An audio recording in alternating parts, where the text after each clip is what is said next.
প্রিয় শিক্ষার্থীরা, তোমরা কেমন আছো? নিশ্চয়ই ভালো আছো। আমিও আলহামদুলিল্লাহ ভালো আছি। তোমরা নিশ্চয়ই আমার পরিচয় জানো। আজ আমি তোমাদের সামনে আমার পরিচয় দিচ্ছি। আমি রাজিয়া আক্তার, প্রভাষক, ইসলাম শিক্ষা, মিজানুর রহমান খান ডিগ্রি মহিলা কলেজ। আজ আমি তোমাদের উচ্চ মাধ্যমিক ইসলাম শিক্ষা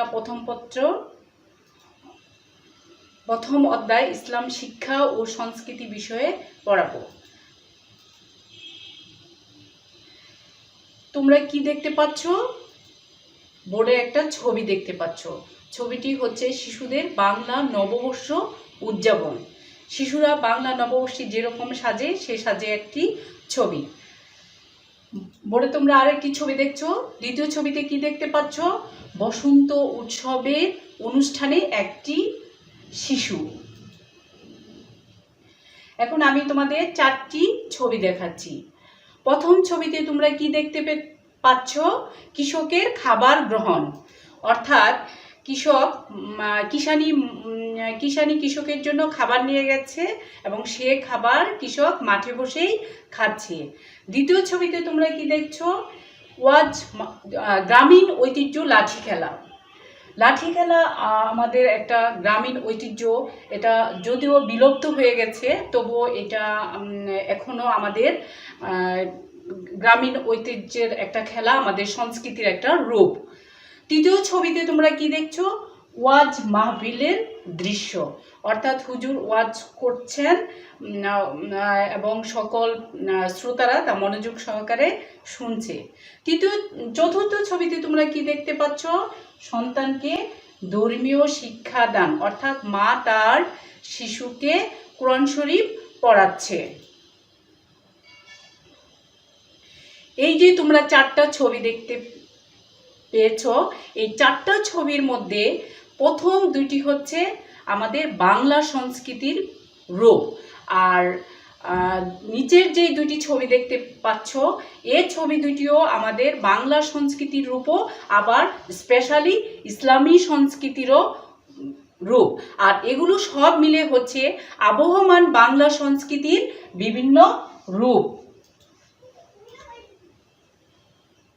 চলো এখন আমরা ইসলামী সংস্কৃতি বা সংস্কৃতি কি দুইটাই জানি।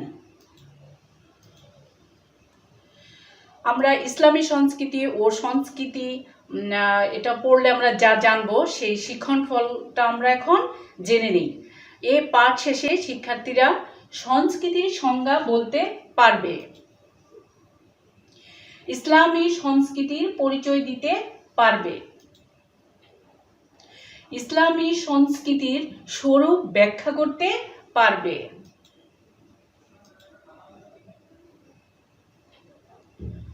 চলো এখন আমরা সংস্কৃতির পরিচয় কি বা এর আবিধানিক অর্থটা কি সেটা জেনে নেই।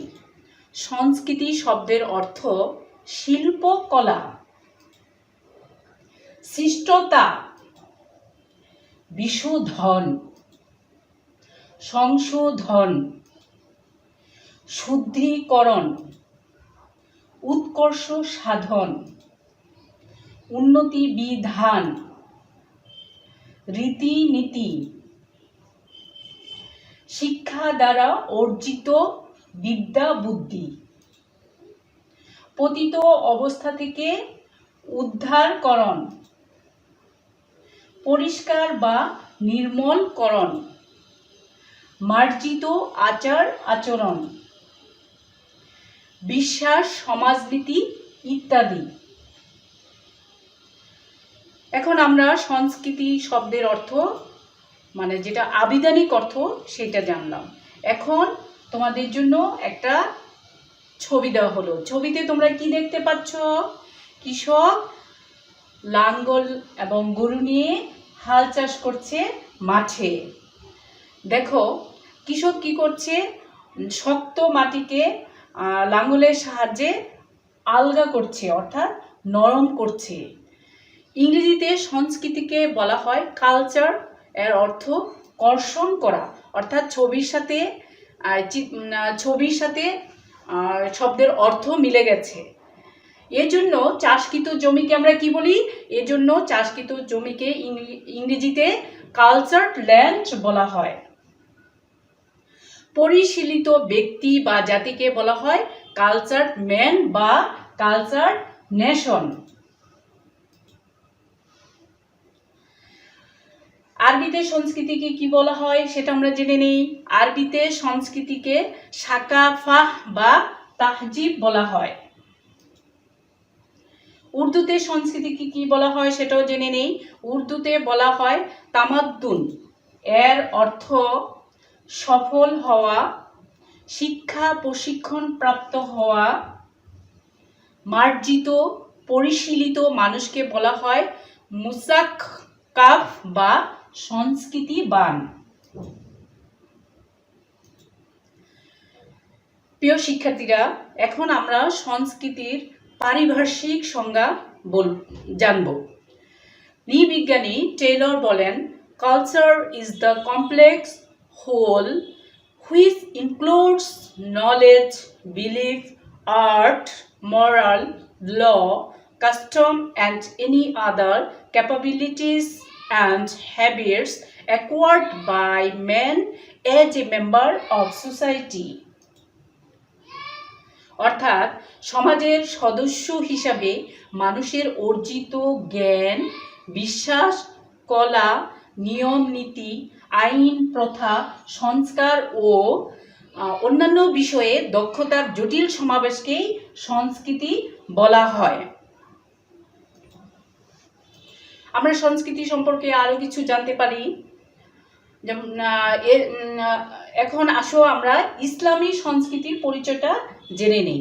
অর্থাৎ ইসলামী সংস্কৃতিটা কি? মনীষী আবুল হাসিম বলেন, মানুষের শারীরিক ও মানসিক বৃত্তিসমূহের ইসলামী নীতি, আদর্শ ও শিক্ষা সম্মত উৎকর্ষ সাধন পদ্ধতি এবং ব্যবহারিক জীবনে তার বাস্তব রূপ হলো ইসলামী সংস্কৃতি। আরও ইসলামী সংস্কৃতির কিছু সংজ্ঞা আমরা জানি। ইসলামী জীবন দর্শন ও জীবন বিধান অনুশীলনের ফলে মানুষের ব্যবহারিক জীবন ও পরিবেশে যে সংস্কৃতি প্রতিফলিত হয় তাকে ইসলামী সংস্কৃতি বলে। ইসলামী সংস্কৃতিকে ইসলামী দ্বীনও বলা হয়। এ সম্পর্কে মহান আল্লাহ তাআলা বলেন, নিশ্চয়ই আল্লাহর নিকট একমাত্র গ্রহণযোগ্য দিন হচ্ছে ইসলাম। সূরা আলে ইমরান 19 নম্বর আয়াত।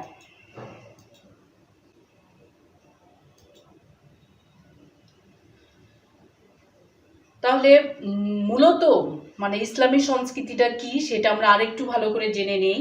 ইসলামী জীবন চেতনা, মূল্যবোধ ও বিশ্বাসের পরিপন্থী কোনো সংস্কৃতি মুসলিম জাতির সংস্কৃতি হতে পারবে না।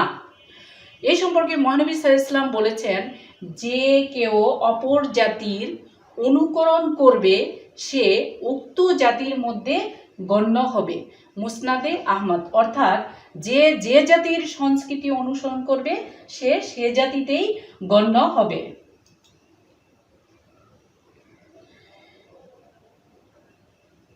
তাই আমরা এখন ইসলামী সংস্কৃতি সম্পর্কে কি জানতে পারি? আমরা ইসলামী সংস্কৃতি সম্পর্কে আরো জানতে পারি যে শিল্প, সাহিত্য, সঙ্গীত, চলচ্চিত্র, চিত্রকলা, স্থাপত্য প্রভৃতি শিল্পকলা ইসলামী ভাবধারার পরিচায়ক হতে হবে, না হয় ইসলামী সংস্কৃতির অঙ্গ হবে না। অর্থাৎ এই সকল দিকগুলো কোরআন ও হাদিসের অনুসারী হতে হবে।